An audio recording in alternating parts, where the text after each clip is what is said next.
Kali ini saya akan membahas tentang daftar aplikasi pinjaman online yang sudah dikenal sudah memiliki DC lapangan, teman-teman. Mungkin saya tidak akan bahas semua, tapi saya akan bahas aplikasi-aplikasi pinjaman online yang legal, yang resmi OJK, dan sudah memiliki banyak DC-nya yang sudah hampir merata ya, teman-teman.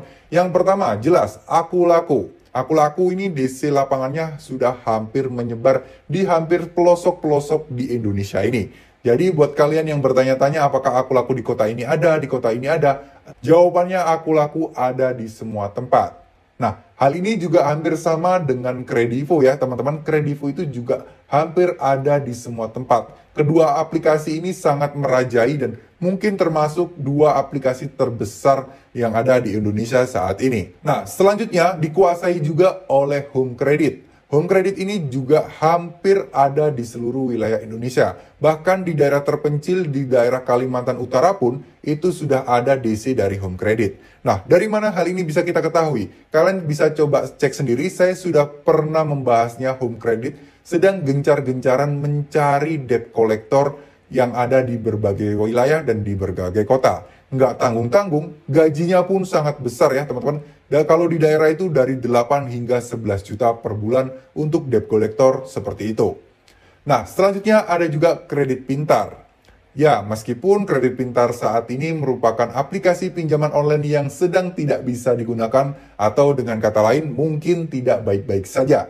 Nah, sayangnya debt collector masih terus beroperasi dan masih terus menagih para debitur-debitur yang gagal bayar atau telat bayar. Banyak juga keluhan dari teman-teman yang menulis di kolom komentar bahwa mereka masih sering didatengin oleh debt collector dari Kredit Pintar ini. Jadi bisa dipastikan Kredit Pintar ini masih terus beroperasi meskipun aplikasinya sedang perbaikan sistem atau pemeliharaan sistem. Nah, selanjutnya ada beberapa pinjol yang memang banyak banget DC-nya itu saat ini mulai ada itu seperti Shopee PayLater dan S-Pinjam. Ini DC-nya masih susah untuk ditebak ya teman-teman. Karena kalau wilayah Jabodetabek itu sudah mulai banyak, cuman ada juga beragam nih. Ada yang telat baru 3 bulan didatengin, ada yang 2 bulan didatengin, bahkan ada yang juga 7 bulan di wilayah Jakarta tetap juga belum didatengin sampai sekarang. Jadi untuk S-Pinjam atau S-PayLater ini DC-nya masih random ya, tapi yang jelas mereka sudah ada cukup lumayan banyak. Bahkan di daerah pun mereka sudah ada ya teman-teman. Cuman memang jumlahnya tidak terlalu banyak. Jadi ya kalau misalnya dibilang ada enggaknya ya jelas ada. Banyak enggaknya ya jelas banyak. Tapi memang tidak sebanyak Akulaku dan Kredivo. Lalu untuk di wilayah Jabodetabek ini ada juga ya. Ada kayak Maukes. Lalu di situ juga ada juga Monas, Modal Nasional, dan beberapa aplikasi pinjaman online lainnya. Nah, untuk beberapa aplikasi pinjol yang lain ini memang tidak terlalu banyak ya dibandingkan yang saya sebutkan tadi. Jadi contoh seperti EasyCash kalau beberapa bulan yang lalu mereka tidak ada DC, nah sekarang sudah mulai ada DC, tapi memang tidak begitu banyak.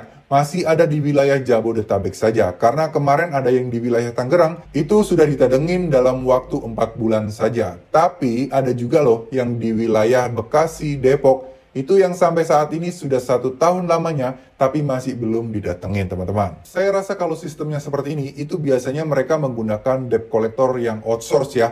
Jadi kalau debt collector yang outsource itu memang mereka tidak menerima data secara rinci dan detail dari data diri kalian teman-teman. Contoh, maksudnya data nggak detail atau nggak rinci itu gimana sih bang? Maksudnya adalah cuman dikasih nomor telepon kalian, nama lengkap kalian, lalu tagihan kalian. Mereka nggak dibekali dengan data-data lengkap kalian lainnya. Jadi ya alamat-alamat kalian ya sesuai yang kalian daftarkan di awal, teman-teman.